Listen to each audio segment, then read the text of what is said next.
Hello everyone and welcome to Optimizing Runescape. In this video we're going to be focusing on the Firemaking skill, and in particular we're going to be looking at the Wintertodt boss.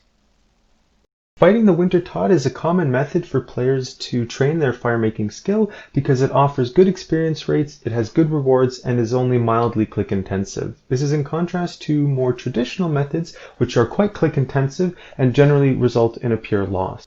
The goal in this video is to be able to calculate the number of kills that are required to reach a given amount of experience or a given target level. We can take this further and also calculate the time that it would take to max the Firemaking skill just at this boss. Another thing that we can do is connect this to the value that a player might be expected to receive over the course of their training by using something like the Wiki's supply crate value calculator. This also opens up the possibility for future applications and extensions that other people might be interested in. So in order to start, we're going to have to go into a game in order to get a handle on what aspects of the gameplay we need to focus on in order to develop our model. We might have to make some assumptions and restrictions to be able to do this feasibly, but at least it'll be a good start. There are many different actions that a player can perform during a fight, and we're going to divide these into two categories.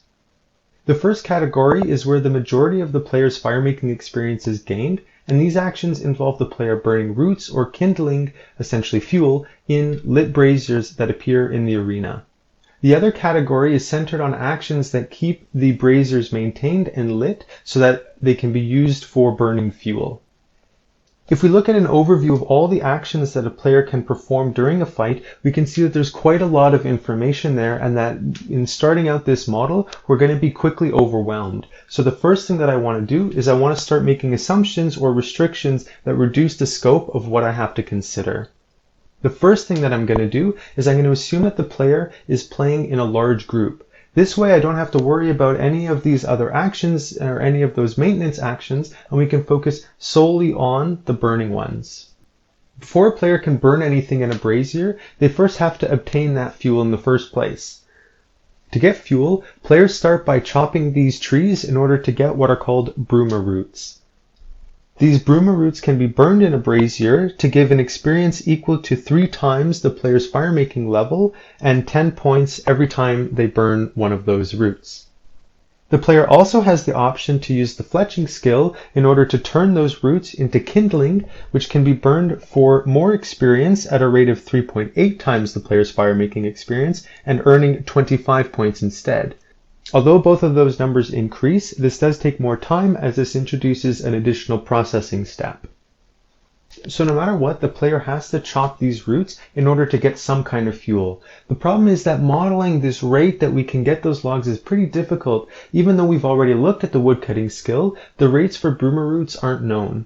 To make things easier, the next assumption that we're going to make is that the player will always reach a given target number of points. That way we don't have to worry about any of the extra detail that comes from the rate that the players chop the logs, the rate that they're fletched, the rate that they're burned, whether or not the player gets interrupted, and all of those other details.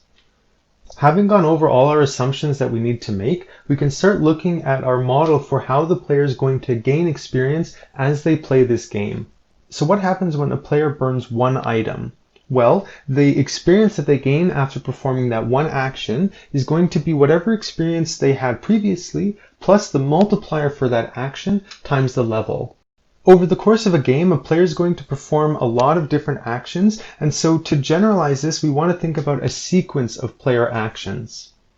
Since we're only concerned with Firemaking experience and only the burning actions, each element is just going to be the multiplier for the action that the player performed on that step. So if the 7th thing that a player burned was a root, then C7 would be equal to 3.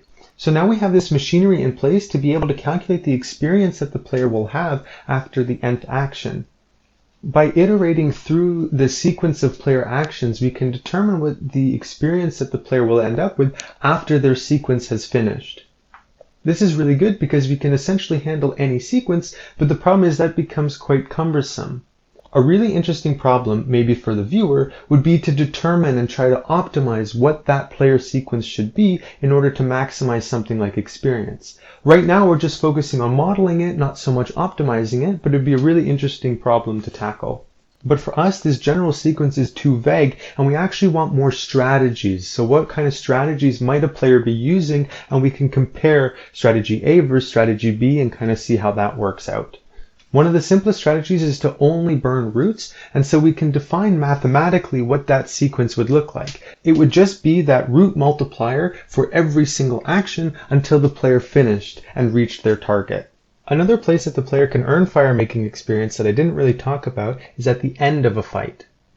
At the end of a fight, if a player has obtained over 500 points, they gain experience equal to 100 times their level, which is quite substantial.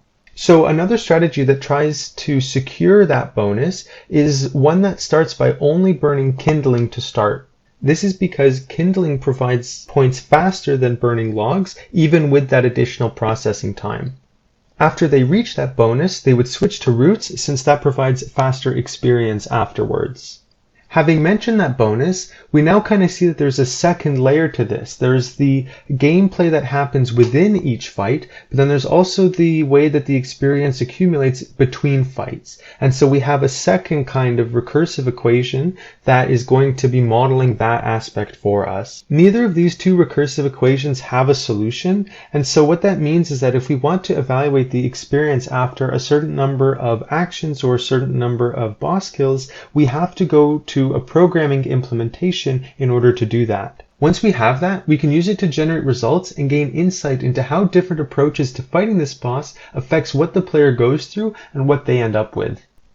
So I've jumped into the code that I've written in Python to model Wintertodt. The way that I started was by defining all the different actions that the player can perform and adding in the number of points you earn and the XP multiplier for that action. The next thing is just a bunch of constants, and then we come to the Firemaker class. This is the class that represents the player, and it keeps track of things like the experience that the player earns as they perform different actions. Right now, the only actions that can be performed are the ones that can be burned, since that's what we're focusing on. And so we have the ability for the Firemaker to burn different items.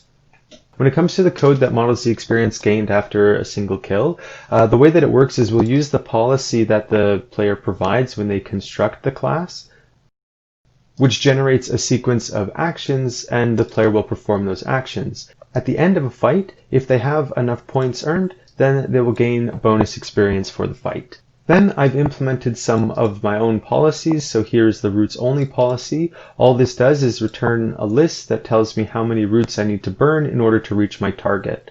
You can do this for other things like kindling, and we have some more complicated strategies or policies like the kindling until bonus. Then we have a few helper functions that allow us to calculate things like the number of kills that are required to reach a certain amount of experience. The way that this works is simply by creating a Firemaker and counting the number of kills needed until the player reaches their desired target. We can also use that to calculate the number of hours that are required to gain a certain amount of experience by using an estimate for the amount of time that a game takes. The final thing is the command line interface that allows someone to come along and quickly get information about how many kills might be required or how many hours might be required for them to reach their goal.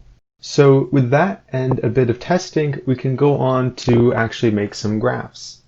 This is the first graph that I want to look at, which shows the number of kills that are required to max the firemaking skill for players who earn different number of points every game.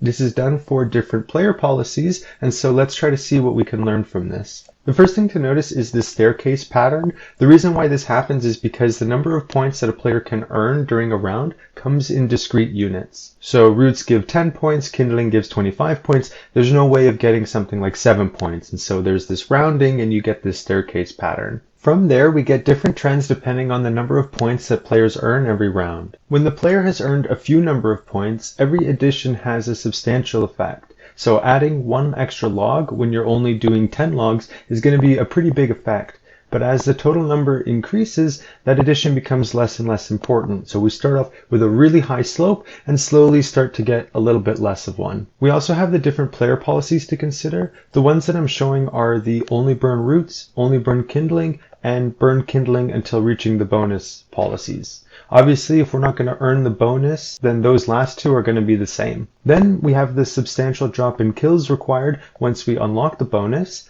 and then after that, the player is already earning a lot of experience every kill, and so again, that extra log doesn't have much of an impact, and we get these diminishing returns.